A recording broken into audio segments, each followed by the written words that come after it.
I was thinking about the subject of trusting in God and depending upon God. As I was reading this morning in Matthew chapter 14 of the story when Jesus and Peter began walking on water. When Peter got out of the boat, he was looking towards and trusting in Jesus. He was trusting that if Jesus could do that, then it was quite possible for Jesus to give him the ability to walk on water as well, which was awesome.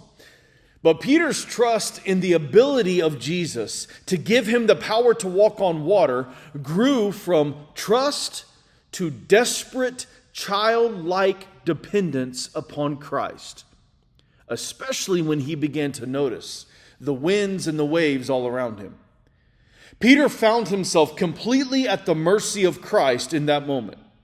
Peter began to realize that he couldn't go back to the safety of the boat. The other disciples couldn't help him. He couldn't try harder or walk faster so as to not sink. And he couldn't even use his experience as a fisherman to save himself. Peter found himself crying out to the only one who could save him, which was Jesus.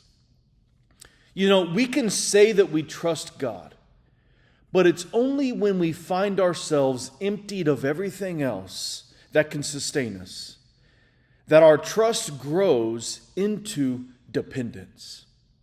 And in that posture of childlike dependence, when we cry out like Peter did, "Lord, save me," is where most people don't want to be. Yet it is in that posture of dependence where we encounter the heart, the hand, and the power of Christ like we never have before.